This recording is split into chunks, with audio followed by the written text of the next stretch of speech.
ठाकुर वैष्णव पद अवनीर सुसंपद। ठाकुर वैष्णव पद अवनीर सुसंपद।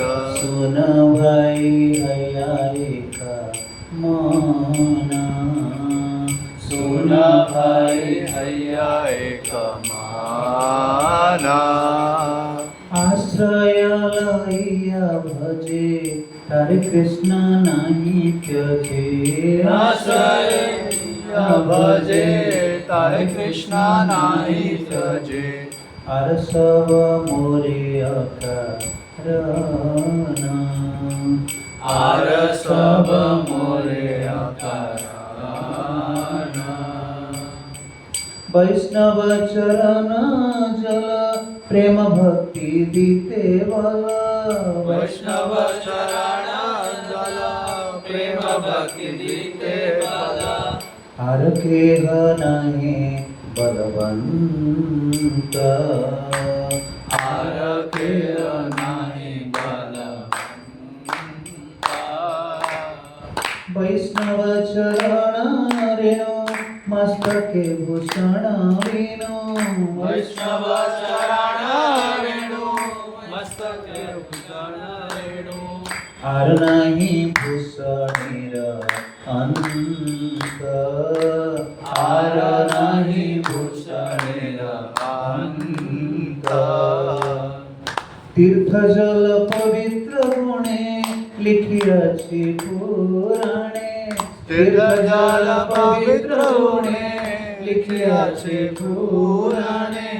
से सब भक्तिर प्रवंचना। से सब भक्तिर प्रवचन। वैष्णवेर पादोदक समना हे सब। वैष्णवेर पादोदक समना हे सब। जाते है वंशित पुराण। जाते है वंशित पुराण।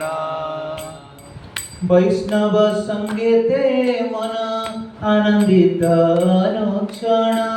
वैष्णवे संगीते मन आनंदित अनुक्षण। सदा है कृष्ण पर संग। सदा है कृष्ण पर संग। दीनो नरतम कंदे हिया धरिया नहीं बंदे। दीन नरोत्तम कांदे हिया धरिया नहीं बंदे। मोर दशा के नाइला भंगा। मोर दशा के नाइला भंगा। जय वैष्णव ठाकुर वैष्णव ठाकुर। वैष्णव ठाकुर जय वैष्णव ठाकुर। जय वैष्णव ठाकुर वैष्णव ठाकुर। वैष्णव ठाकुर जय वैष्णव ठाकुर।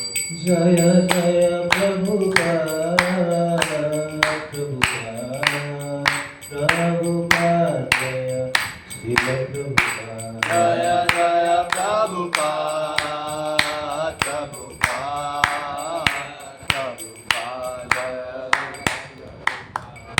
श्री नरोत्तम दास ठाकुर की जय। श्रील प्रभुपाद की अनंत कोटि वैष्णव भक्तवृंद की जय। समित गौर भक्तवृंद की जय। निताय गौर Premanand all glories to assembled devotees, all glories to assembled devotees, all glories to assembled devotees, all glories, all glories, all glories to Sri Guru Gauranga.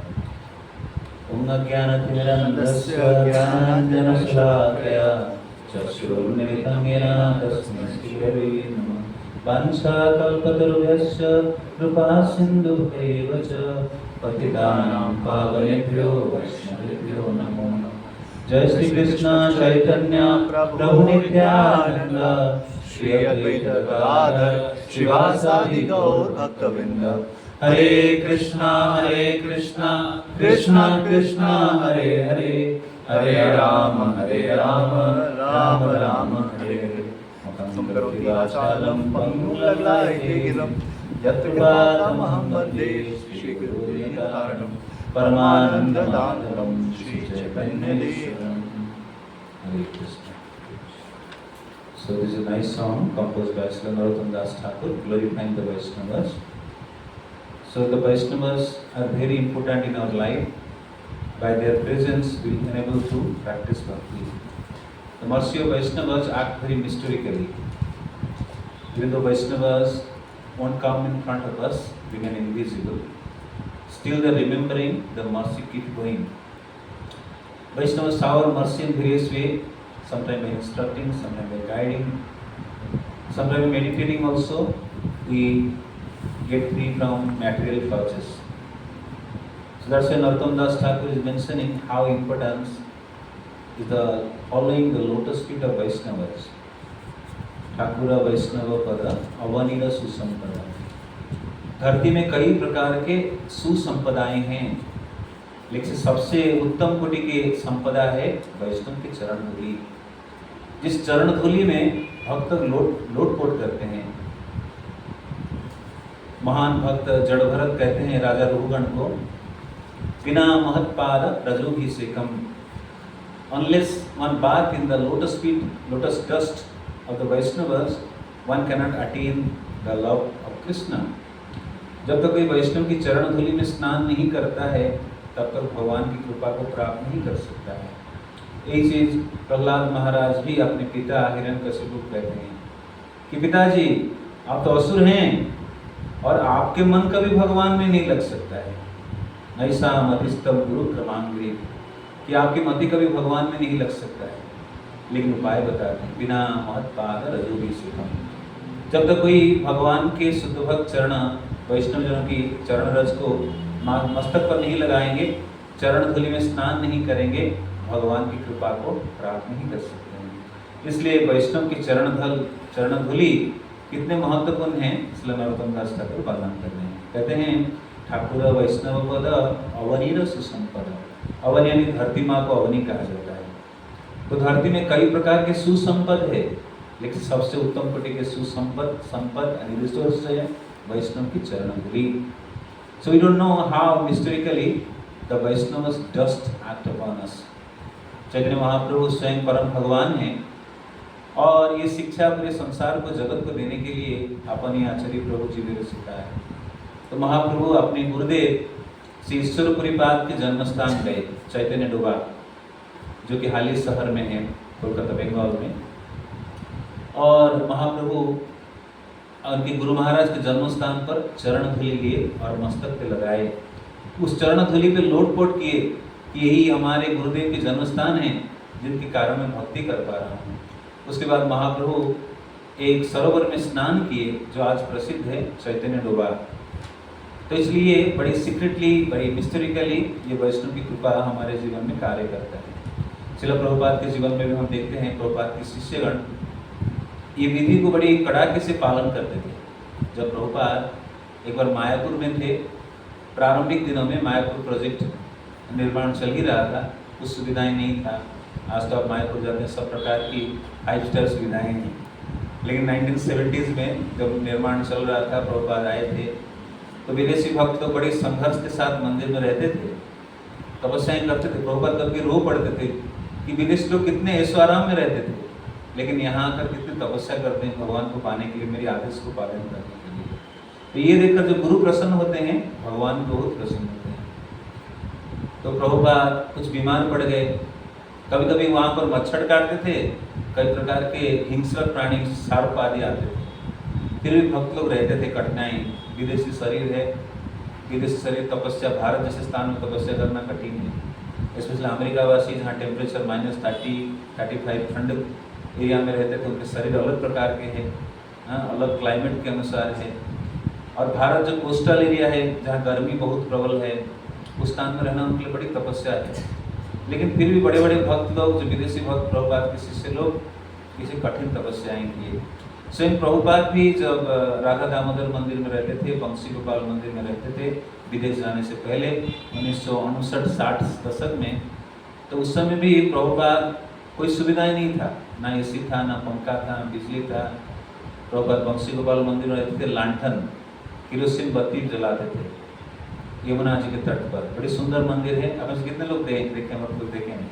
बंसी गोपाल मंदिर नियर टू राधा गोकुलानंद मंदिर निधिवन में। तो प्रभुपाद की जो वृंदावन की प्रारंभिक निवास स्थली बंसी गोपाल मंदिर था। इससे पहले प्रभुपाद कुछ समय के लिए मथुरा स्थित केशव जी गौड़ी मठ में रुके थे और प्रभुपाद वृंदावन पहली बार आए थे 1925 में। फिर 1930-31 में आए थे जब उनके गुरु महाराज भक्तिसिद्धांत महाराज कई सारे भक्तों को लेकर ब्रजमंडल परिक्रमा के लिए आए थे। प्रभुपाद हमें गुरु महाराज से कोसी में मिले थे। फिर प्रभुपाद का गुरु महाराज से मुलाकात हुई 1935 राधा कुंड में, जब श्री भक्तिसिद्धांत महाराज एक छवि बनाकर दिखाए कि बृहत मदंग और प्रभुपाद को आदेश दिया और गए, कभी तुम्हारे पास पैसा हो तो ग्रंथ की रचना करो और प्रकाशन करो। तो प्रभुपाद इन्हीं आदेशों को बड़ी गंभीरता से लिए थे और इसलिए वो सफल हुए।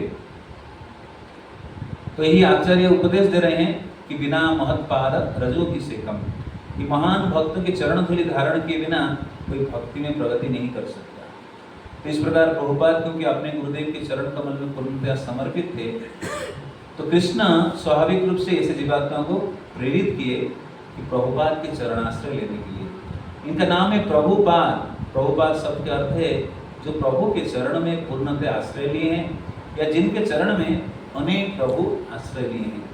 हमें प्रभुपाद शब्द का अर्थ याद होना चाहिए। तो जानते हैं ना, प्रभुपाद मतलब जो प्रभु के चरण में पूर्णतया आश्रय लिए हैं या जिनके चरण में कई सारे प्रभु आश्रय लिए हैं। तो हमारी बड़ी सौभाग्य है कि हम प्रभुपाद जैसे महान युगाचार्य के चरणाश्रय में हैं। तो प्रभुपाद जिस प्रकार अपने गुरु महाराज के चरण कमल में आश्रित थे, उसी प्रकार कृष्ण प्रेरणा दिए कि अनेक शुद्ध जीवात्माएं प्रभुपाद के चरणाश्रय लिए। तो मैं बता रहा था मायापुर में प्रभुपाद रहते थे प्रारंभिक दिनों में, जब सुविधाएं नहीं था, बड़ी गर्मी था। तो प्रभुपाद किसी कारणवश बीमार पड़ गए। वृद्धावस्था है, वृद्धा शरीर है, तो शौचालय भी उतना उन्नत नहीं था। प्रभुपाद थोड़ा इनवैलिड थे, चल फिर नहीं पा रहे थे। तो प्रभुपाद शौच क्रिया ऐसे बाल्टी में करते थे।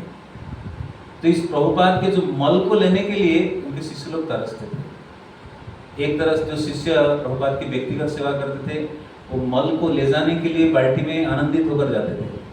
समटाइम भी हम मल को देख घृणा करते हैं, लेकिन कोई शुद्ध भक्त के शरीर से निकला हर वस्तु कितने शुद्ध है। जैसे उपदेशामृत के 6ठे श्लोक में वर्णन है। क्या है श्लोक? गंगा न खलु बुद्बुद फेन पंक्ति, कि शुद्ध भक्त के जो शरीर कैसे भी हो वो दिव्य है भगवान की सेवा में लगने के कारण। इसी प्रकार से गंगामयी भले ही बरसात के दिन में कई प्रकार की गंद पानी आ जाती है, लेकिन गंगा फिर भी शुद्ध रहती है। तो प्रभुपाद बाल्टी में मल त्याग करते थे, बाल्टी में बिठा देते थे शिष्य लोग। शिष्य लोग की यही भावना होती थी कि थोड़ा सा भी मुझे प्रभुपाद की सेवा मिल जाए, मैं अपने जीवन को सार्थक मानूंगा। इतने प्रगाढ़ श्रद्धा था।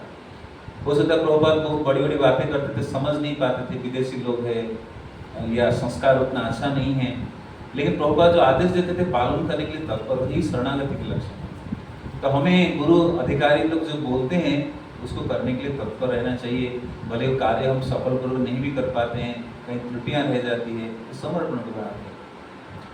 तो एक तरह प्रभुपाद जहाँ मल त्यागते थे बाल्टी में, उसको ले जाने के लिए माथे पर लेकर जाते थे, जैसे गुरु के महान वस्तु को धारण किए। कहते हैं गुरुवाक्य शिरोधार्य, गुरु का आदेश का हमें सर पर धारण करना चाहिए। तो दूसरे और एक गड्ढा बना था जहाँ पर मल को लेकर फेंकते थे। वहाँ भी वो गड्ढे के अंदर भी कई लोग विदेशी लोग खड़े हो जाते थे कि प्रभुपाद के मल हमारे शरीर को स्पर्श करेगा। This is the highest level of surrender actually. We cannot imitate such level of surrender, but you can take inspirations. You have to follow in the footsteps. हमें गुरु के व्यक्तिगत सेवा नहीं मिलती है, शारीरिक सेवा नहीं मिलती है। गुरु की वाणी सेवा, बपू सेवा दो प्रकार से मिलती है। तो कभी बपू सेवा मिले तो हमें खुशीपूर्वक करना चाहिए, लेकिन वाणी सेवा निरंतर हमें करना चाहिए। तो इसलिए भक्तिनाथ ठाकुर कहते हैं भगत सेवा परम सिद्धि प्रेम लतिकार होगा। इसी से प्रेम उदय होगा। जितना प्रेम हम गुरु वैष्णव के प्रति उत्पन्न करेंगे, उतने मात्रा में भगवान के प्रति प्रेम हमारे हृदय में उदय होगा। तो यहाँ नरोत्तम दास ठाकुर कहते हैं कि ठाकुर वैष्णव पद अवनीर सुसंपद। चैतन्य चरितामृत में तैयार है, भक्त पद धुलियर भक्त पद जल भक्त भुक्त अवशेष तिनी महाबल। कि भक्त की चरण धूलि, भक्त के चरण को धोने वाली चरण जल, और भक्त जो पाने के बाद जो उच्छिष्ट है भक्त भुक्त अवशेष तिनी महाबल। भक्त की उच्छिष्ट, भक्त की चरण धूलि और भक्त चरण धोने वाले जल, जना जल, ये भक्ति में आगे बढ़ने के लिए सर्वोत्तम उपाय महाबल। तो ठाकुर वैष्णव पद अवनीर सुसंपद। इसलिए उद्धव जी जैसे महान भक्त कहते हैं, मुझे हे प्रभु मुझे ब्रज में गुल्म लताएं बना दीजिए, गोपिकाएं जाएंगे तो उनकी चरण धूलि मेरे ऊपर पड़ेगा। शिव ब्रह्मा भी आदि पर्वत के रूप में विद्यमान है कि चरण धूलि हमारे ऊपर पड़े। तो इसलिए ये शास्त्र के निर्देश है कि महान भक्तों की चरण धूलि धारण किए बिना कोई भक्ति में आगे बढ़ नहीं सकता। कि इस अवनी धरती माँ के सबसे सुसंपद है। जैसे धरती से कई वस्तु उत्पन्न होता है, मैंगनीज, कॉपर, कोल, डायमंड, गोल्ड, अनेक वस्तु उत्पन्न होता है, लेकिन धरती माँ के सबसे सुसंपदा है वैष्णव की चरण धूलि। धरती माँ ज्यादा आनंदित होती है। कहते धरती माँ दुखी हो जाती है या कष्ट भोगती है। धरती के पास हम कितने प्रकार के अत्याचार करते हैं, कई पर्वतों को काट कर टनल बनाते हैं, कितने प्रकार की पापी लोग चलते हैं, पाप कार्य होता है। एक धरती माँ के ऊपर कई लोग गाय काटते हैं, पशु हत्या करते हैं, दुराचारी कार्य में लगते हैं, नशा पान करते हैं, 4 प्रकार के नियम तोड़ते हैं। धरती माँ सब कुछ सहन करती है, इस प्रकार के पापमय कार्य। तो धरती माँ कहती है सबसे बड़ा बोझा है जो मिथ्याचारी लोग मेरे ऊपर पाव रखते हैं, लेकिन मुझे ज़्यादा आनंद मिलता है जब कोई वैष्णव ब्राह्मण मेरे ऊपर पाव रखते हैं, ज़्यादा आनंदित होते हैं। जैसे आप जानते हैं प्रसंग भागवतम में कि राजा बेना इतना अत्याचार किया, ब्राह्मणों पे अत्याचार किया। विधि संसार की विधान के अनुसार कि जो क्षत्रिय है, राजा है, वो ब्राह्मणों द्वारा दिशा निर्देशित होना चाहिए। ये समाज की उत्तम व्यवस्था है। क्षत्रिय राज्य कार्य करने के दौरान भी राजगुरु के पास जाते हैं, निर्देश देते हैं कि क्या करना चाहिए। लेकिन बेना उनको भी अपमानित किया, उनको भी निंदा करने लगा, मनमानी करने लगा, भगवान के द्वारा बनाई गई व्यवस्था का उल्लंघन किया। तो ब्राह्मणगण इतने शक्तिशाली थे, कोई मारना नहीं पड़ा, अस्त्र लेकर मंत्र उच्चारण से बेना को खत्म कर दिया। लेकिन फिर भगवान बेना रहने के दौरान सृष्टि में कई प्रकार की अकाल समय आ गया था। धरती सूखी पड़ गई थी, हरी भरी नहीं थी, वृष्टि नहीं हो रही थी, सूखा पड़ गया था। तो सब लोग चिंतित में थे, यज्ञ करने लगे। तो फिर बेना के शरीर को मंथन करके पृथु महाराज उत्पन्न हुए। और पृथु महाराज जब उत्पन्न हुए और धरती पे पैर रखे, माता धरती बड़ी आनंदित थी। So they are all sitting, this mother is like earth. जैसे कोई बच्चा माँ के गर्भ से बाहर आने के बाद माँ की गोद में लेटता है, बड़े आनंद पूर्वक रहता है। सबसे उत्तम स्थान है। पिता के गोद में भी इतना आनंद नहीं मिलता जो माँ के गोद में रहने पर।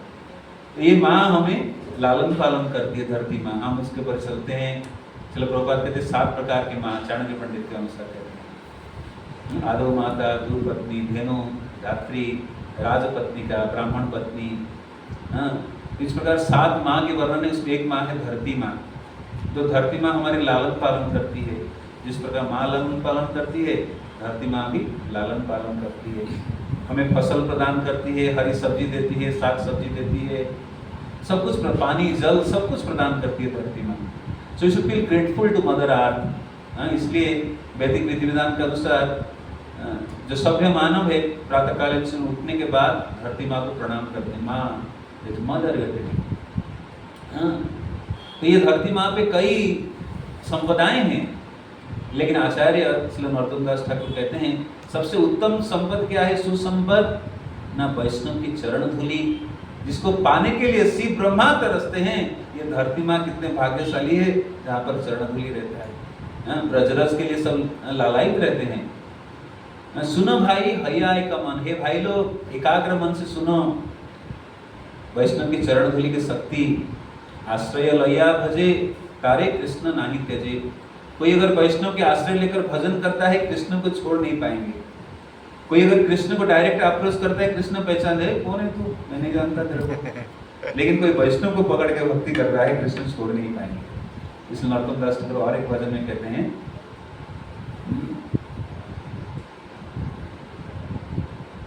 नरोत्तम में अपना ही जाना। ये बार करुणाकर वैष्णव गोस्वामी के लास्ट टाइम में बोलते हैं कि नरोत्तम दास को अपना ही मानिए। I am just taking the line में भी जस्ट वन सेकंड। ये बार करुणाकर के लास्ट लाइन में, नरोत्तम करो दया अपनार बोली।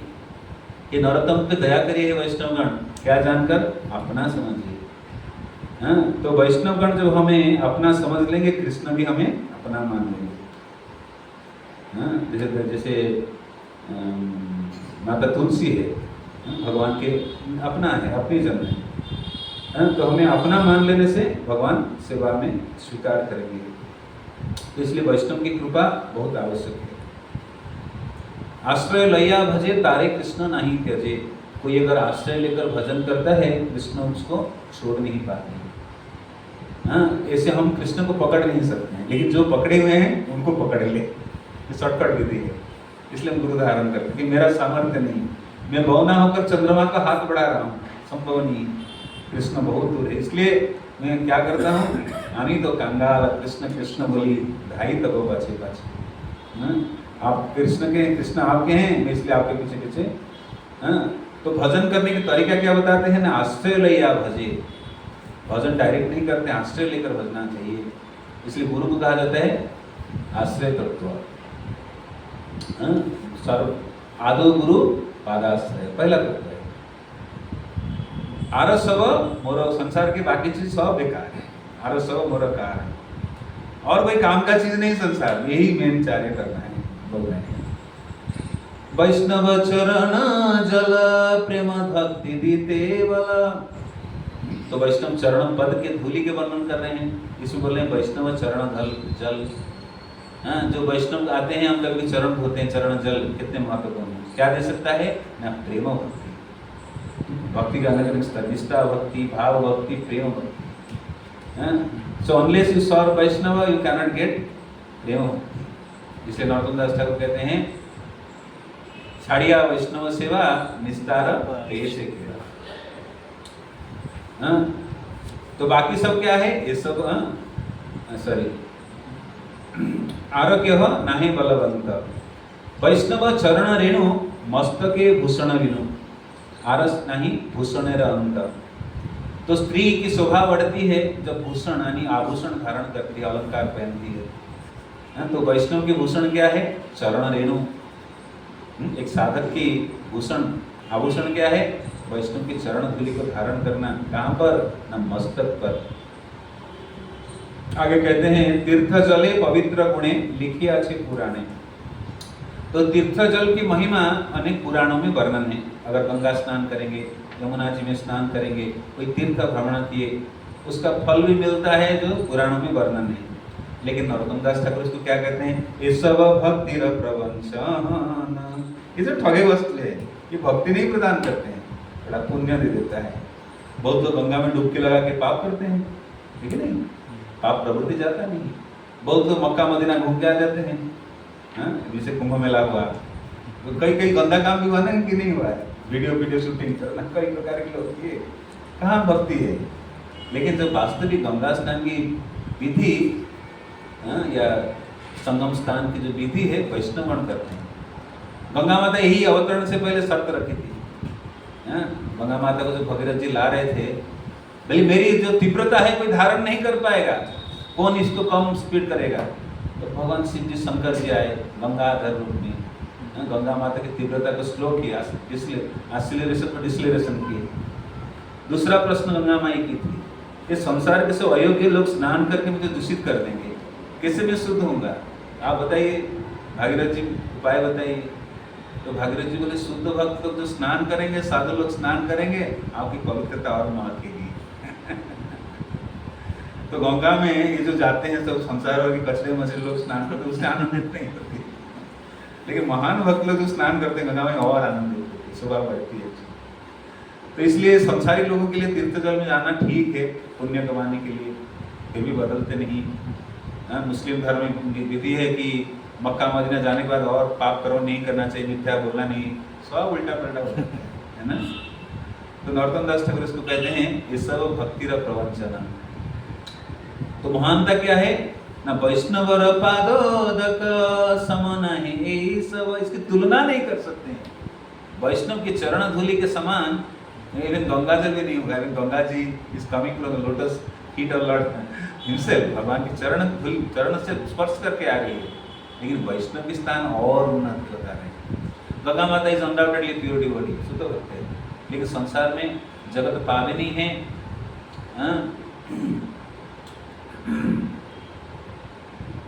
तो जगत को पावन करने के लिए माता प्रभावित होती है, पुण्य प्रदान करने के लिए, लेकिन वैष्णवगण और महान स्थिति प्रदान करते हैं। इसलिए हम जब गंगा जी में स्नान करने जाते हैं ऐसे नहीं कूद पड़े, एक विधि है, प्रणाम किए, माता से अनुमति लिए, गुरु वैष्णव के आशीर्वाद लिए, आचमन किए कि गंगा इतनी पवित्र है, मैं इतना पापी व्यक्ति हूँ प्रवेश करूंगा, कुछ भावनाओं का अनुभव करके जाना चाहिए। ये नहीं जैसे स्विमिंग पूल में कूद पड़े, आज लोग गंगा में कूद पड़ते हैं, कक्षा में लोग कूद पड़ते हैं और पवित्रता नहीं समझते हैं। या कोई गंगा जी में प्रवेश करके वीडियो शूटिंग गंदा काम भी करते हैं, नॉट अच्छे लगा, सीन विल बी इंक्रीजिंग। तो हमें गंगा माँ से प्रार्थना करना चाहिए। तो आगे नरोत्तम दास ठाकुर कहते हैं वैष्णवर पादोदक समन है यही सब, इसकी तुलना नहीं कर सकते हैं। जाते है वांछित पूर्ण, आपकी सारी इच्छा पूर्ण हो जाएगी। भक्त की तो कोई और इच्छा नहीं होता है, भगवत प्राप्ति भगवत सेवा के अलावा और कोई इच्छा नहीं होती। सभी इच्छाओं के सबसे परम इच्छा यही है। आगे कहते हैं नरोत्तम दास ठाकुर वैष्णव संगेत मन आनंदित अनुक्षण। संसार में वो आनंद स्थान और कहीं नहीं। जब वैष्णव संग में बैठते हैं तो मन आनंदित होने लगता है। संसार में कुछ भी करो मन विचलित रहता है, लेकिन एक स्थान पर मन स्थिर होता है, वैष्णव की संगति में रहने से। क्यों? सदा है कृष्ण पर संग। वैष्णव और की दुनिया का चर्चा करेंगे, राजनीतिक चर्चा करेंगे, क्रिकेट सिनेमा नाना, कृष्ण प्रसंग करेंगे, कृष्ण के बारे में चर्चा करेंगे। और कृष्ण चर्चा करने मात्र से जीव स्वाभाविक आनंद की अनुभूति करेगा। इसलिए नरोत्तम दास ठाकुर रो रहे हैं। क्यों रो रहे हैं? दीन नरोत्तम कांदे हिया धरिया नहीं बंदे, मोर दशा के न हईल भंग। तो नरोत्तम दास ठाकुर कहते हैं मैं रो रहे हैं। क्यों रो रहे हैं? कि मेरी इसे मति क्यों भंग हो गया, इसे महान आनंदित था, वैष्णव संगति का आनंद लाभ रहा था, क्यों इस स्थान से हटता है?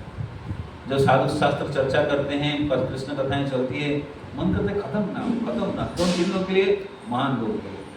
लेकिन साधारण जी कब क्लास खत्म होगी, कब क्लास में प्रसाद पानी करना है, घर जाना है।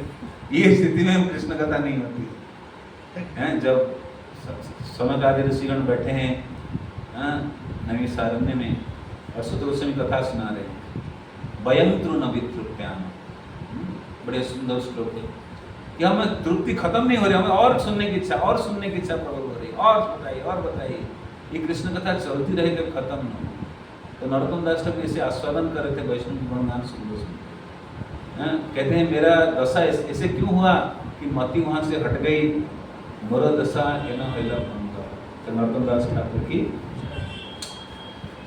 So we'll continue our discussion on Sripad Ramanujacharya.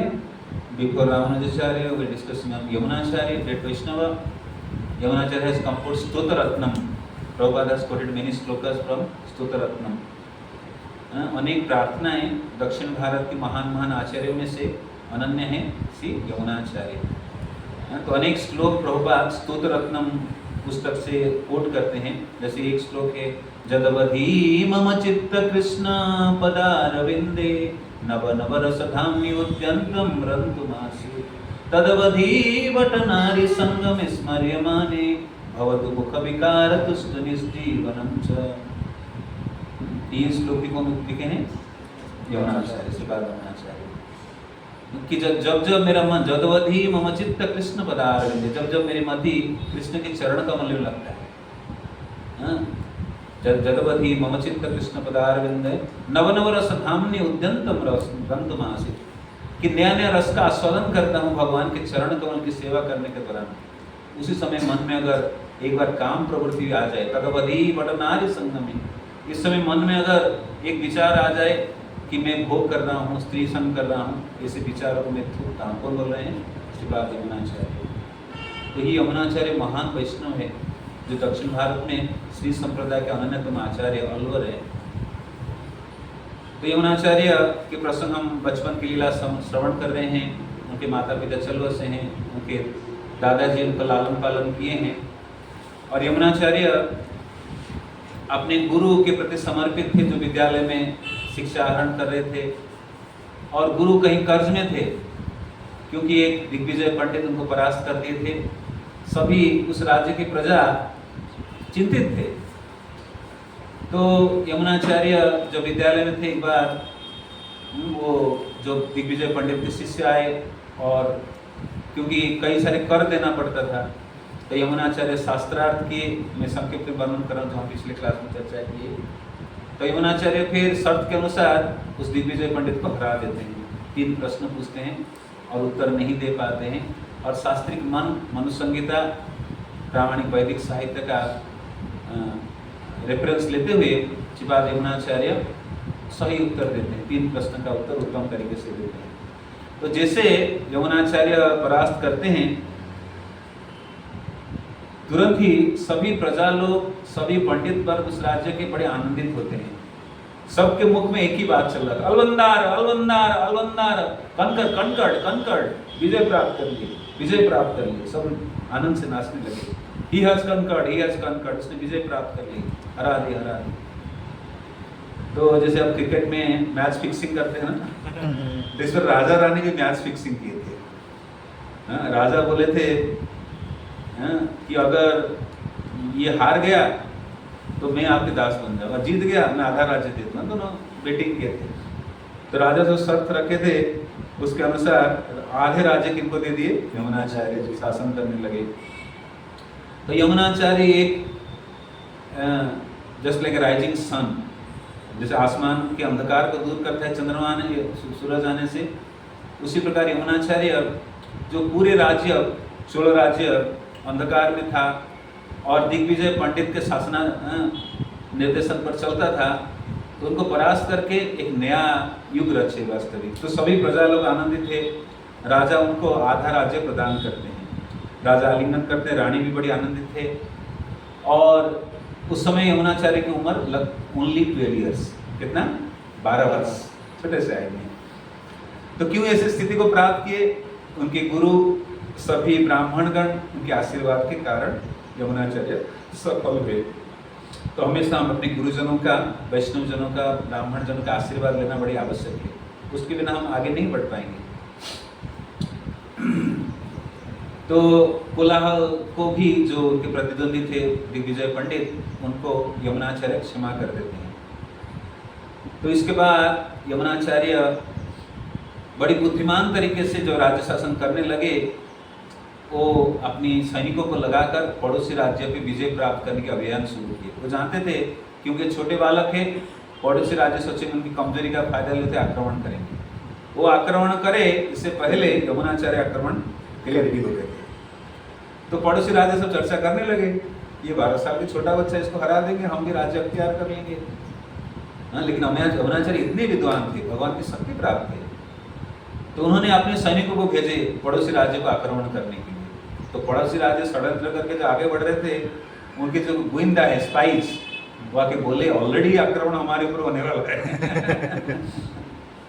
तो इस प्रकार पड़ोसी राज्य सब स्वाभाविक रूप से यमुनाचार्य के चरणाश्रय थे। तो सारे राज्य को जब कोई एक राजा चलाते हैं उसको सम्राट कहते हैं। लेकिन एक चीज हुआ, यमुनाचार्य की जो दादाजी थे नाथमुनि, जो भगवान के अनन्य भक्त थे, एक अलवर भी है। नाथमुनि की अनेक रचनाएं दक्षिण भारत में प्रसिद्ध, आज भी गाया जाता है, भगवान की गुणगान की भजन आदि। तो नाथमुनि देखे कि यमुना राजकार्य संभालने के साथ साथ भगवान से दूर जा रहा है।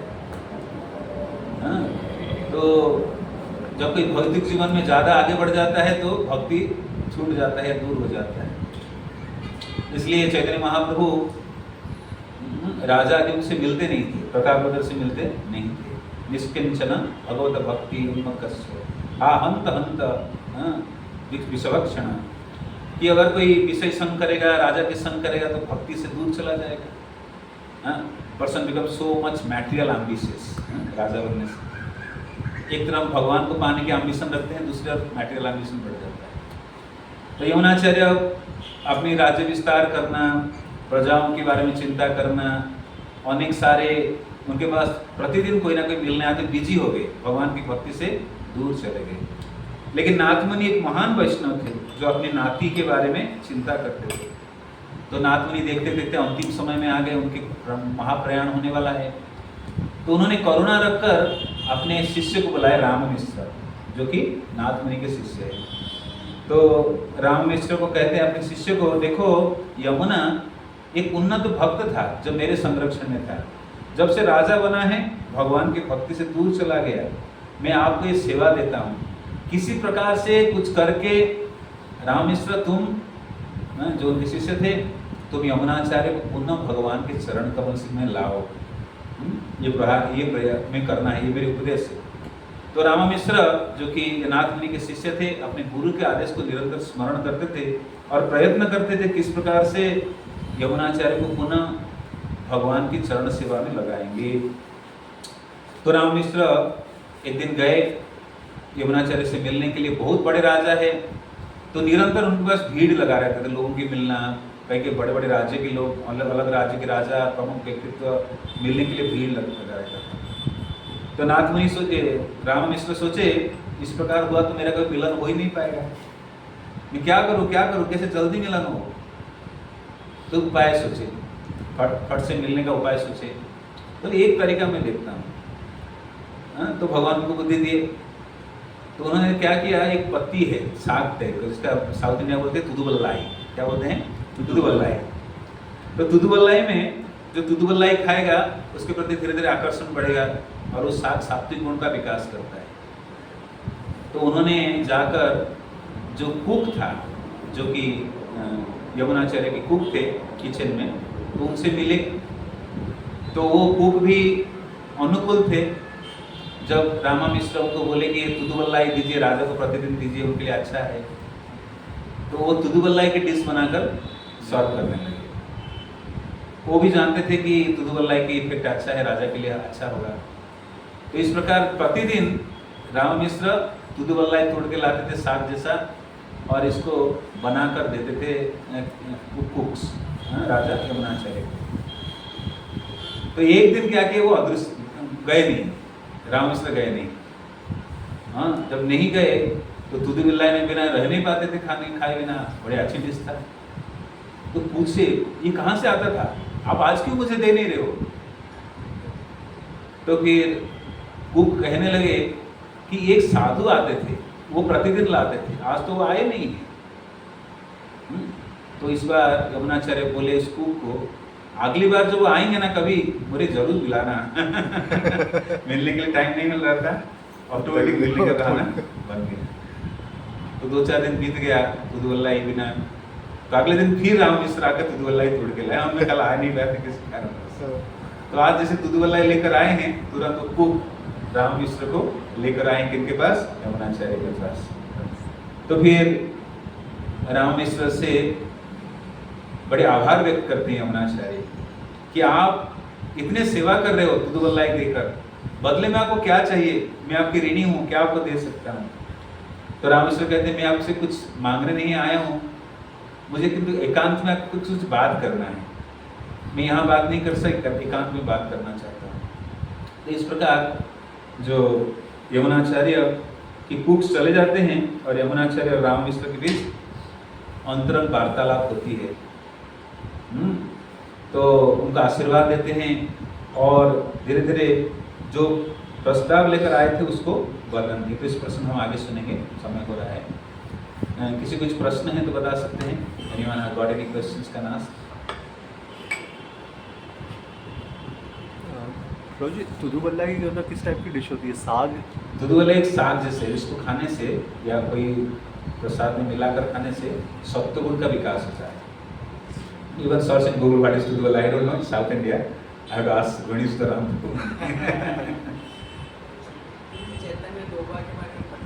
चैतन्य डोबा कोलकाता से कुछ आगे मायापुर जाने के रास्ते में आता है अली शहर। तो ये चैतन्य डोबा जो है श्री चैतन्य महाप्रभु की गुरुदेव ईश्वरपुरी बात के जन्म स्थान है। तो चैतन्य महाप्रभु जब सुने कि मेरे गुरुदेव की जन्म स्थान यहाँ है तो जाकर वहाँ पहुँचे, उस धूलि को अपनी अंग वस्त्र में बांध कर रखे। तो बहुत सारे गुरुजन ऐसे नियम पालन करते हैं, जैसे हड़धर महाराज है, वो गौरविंद महाराज के चरण जल को रखे समान कर और प्रतिदिन एक एक बूंद खाते हैं। अलग अलग भक्त नियम लिए, आप नियम कर पाएंगे तो लीजिएगा, यानी एक दिन के छूट गया ऐसा नहीं। तो चैतन्य महाप्रभु इस धूलि को बांध कर लाए थे और उस धूलि में लोटे भी, ये मेरे गुरु महाराज का जन्म स्थान है, यही धूलि मुझे भक्ति में प्रगति कराएगा। और जो धूलि लाए थे चैतन्य महाप्रभु प्रतिदिन एक एक बूंद पाते थे उसको। हाँ, एक बूंद भी काफी होता है भक्ति में, इसलिए कहते हैं भक्ति रसामृत सिंधु बिंदु, एक बिंदु भी काफी। और वहीं पास में एक सरोवर था जहाँ महाप्रभु स्नान किए गुरु महाराज के आनंद में। और इस स्थान का नाम बदल गया क्योंकि चैतन्य महाप्रभु डूबे थे, इसलिए उसका नाम है चैतन्य डोबा। ठीक है, और कुछ आपने बताया गंगा में जो स्नान करते हैं वहाँ डिस्ट्रिक्ट, तो उनको उससे किस पॉइंट ऑफ व्यू से देखना चाहिए, क्योंकि कई हमारे भक्त भी जब जाते हैं वहाँ पर। ऐसे गंगा स्नान के दिन हमारे मूड क्या होता है, जैसे कुछ लोग आजकल राफ्टिंग करते हैं, राफ्टिंग में क्योंकि मजे की जगह नहीं है, क्या क्या उसको बोलते हैं, स्टेंजर्स में क्या बोलते हैं, बोलो एग्जैक्ट एडवेंचर स्पोर्ट्स, एडवेंचर करने की जगह नहीं। क्या करें, गंगा माई सब सहन करती है, करुणा देती है। अरे गंगा माई भक्ति प्रदान कर सकती है, हम क्या कर रहे हैं उसको। तो जिसको ज्ञान नहीं होगा वो प्रवेश करेगा, क्या करेगा, डुबकी लगेगा या कूद मारेगा, बढ़िया स्नान कर रहा हूँ, देखो सबसे बढ़िया स्नान किया। कभी लोग ऊपर से कूदते हैं, नो, गंगा माई full painful, it softly we should enter like. तो devotee has a mood like attitude, serving, I am not enjoying. मैं गंगा माँ को भोग करने नहीं जा रहा हूँ, सेवा करने जा रहा हूँ, उसकी कृपा लाभ करने जा रहा हूँ। What attitude one is carrying while taking bath. Bathing is not restricted, मना नहीं है, मैं बोला किस एटीट्यूड से करते हैं। वैष्णव का एटीट्यूड बहुत महत्वपूर्ण है। स्वयं चैतन्य महाप्रभु भी गंगा जी में प्रतिदिन स्नान करते हैं नवद्वीप। तो इसलिए गंगा माँ पवित्र है, गंगा परस है, गंगा के स्पर्श। तो इसलिए जो महान व्यक्तित्व जाते थे गंगा माँ इसलिए पवित्र हो जाती, उनकी चेतना स्तर के कारण, प्यूरिटी ऑफ द पर्सन। तो प्रभुपाद जैसे कई भक्त बोलते हैं, प्रभुपाद भी बोले हैं कि हमें वास्तविक ऐसे जैसे कुंभ मेला आदि समय पर हमें स्नान के ऊपर फोकस नहीं करना है, हमारे प्रचार कार्य जारी रहे। साथ साथ प्रभुपाद ये भी बोले, ये मत सोचिए कि हम बहुत बड़े वैष्णव बन गए, हमें भी अभी गंगा में का कृपा लेना है, स्नान करना है। तो सही भावना से पूर्ववर्ती आचार्य के दिशा निर्देशन पर हमें गंगा स्नान करना चाहिए। आपका प्रश्न क्या था, हो गया और कुछ पूछना है? इसमें ये कि जैसे समंदर उड़ीसा में, पुरी के पास समंदर है, हाँ। वहाँ भी मतलब कई लोग स्नान करते हैं। तो समुंदर इज लाइक महोदधि। नामाचार्य हरिदास ठाकुर उसी में समझ गए। महाप्रभु की भी विलीन कहते हैं कुछ लोग, वहाँ पर हुआ। 3 स्थान का शास्त्र में उल्लेख होता है कि महाप्रभु जगन्नाथ जी के शरीर में प्रवेश किए, कोटा गोपीनाथ में प्रवेश किए, समुद्र में लंप देकर जमुना समझकर वहाँ पर भी अदृश्य हो गए। हाँ, तो इसलिए साक्षात भगवान और समुद्र को क्या माना जाता है पता है? हाँ, लक्ष्मी जी के ससुर है। समुद्र मंथन से कौन उत्पन्न थे? लक्ष्मी। तो जगन्नाथ जी के ससुर है। हाँ, तो समुद्र भी प्रभुपाद जी समुद्र गए थे, स्नान किए थे, ये जानकर कि महोदधि है। हम समुद्र क्यों जाते हैं, बाहर लोग क्यों जाते हैं मौज मस्ती करने के लिए, क्या क्या करते हैं, सेंसर बोर्ड ही लगाना पड़ेगा। क्या क्या करते हैं, माता सहन करती है, समुद्र देव सहन किए। जैसे भगवान राम गए और बहुत देर तक बाहर खड़े रहे, समुद्र पर्सनिफिकेशन खड़े हुए उपस्थित हुए। तो इसी प्रकार समुद्र इज नॉट लाइक ए खाली पानी है, व्यक्ति ऑल्सो इज देयर। यस, तो जी इसमें ये क्वेश्चन था कि जब हम जाते हैं इसमें स्नान करने का, ये समुद्र में कहीं तो डिवोटी बाउ डाउन, उनको प्रणाम करते हैं। कुछ रूल्स वगैरह कुछ है, या कितनी देर तक स्नान करना है और कैसे कपड़े पहनने हैं? बस 1-2 डुबकी लगे आ जाना है। ये नहीं कि आप तैर रहे हैं, स्विमिंग कर रहे हैं, जल क्रीड़ा कर रहे हैं। जल क्रीड़ा भी है, भक्तिमय जल क्रीड़ा है। चैतन्य महाप्रभु अपने पार्षद के साथ करते थे, हरिनाम कर रहे हैं। जो कार्यकलाप करके समुद्र का आनंद ले रहे हैं, गंगा माई का आनंद वो कार्य कर सकते हैं। यानी अपनी भोग के लिए डूब के उठने ही नहीं चाहते हैं, मुझे मजा आ रहा है, ये भावना नहीं होना चाहिए। इसलिए what consciousness we are carrying while serving. Okay, एक और क्वेश्चन था, आपने बताया था यमुनाचार्य जी ने कुछ लिखा था स्तोत्र रत्नम, स्तोत्र रत्नम। ओके, श्रीपाद यमुनाचार्य की, श्रीपाद रामानुचार्य की, अनंत कोटि वैष्णव भक्त वृंद की, समस्त गौर भक्त वृंद की, श्रील प्रभुपाद की जय जय गौर प्रेमानंद जी। राम नारायण प्रभु जी की जय। प्रभु जी का मतलब कि मॉर्निंग में ही हमने मंगला आरती कीर्तन एंड वापस से प्रभु जी का एसोसिएशन आपको यहाँ पे विदा प्रभु ने समय निकाला हमारे सबके लिए। नेक्स्ट पता नहीं ऑन प्योर डिवोटीज यमुनाचार्य, तो प्रभु जी का एक बार धन्यवाद करेंगे। मैं लाउडली चैंटिंग हरे कृष्णा कृष्णा कृष्णा हरे हरे, हरे राम राम राम हरे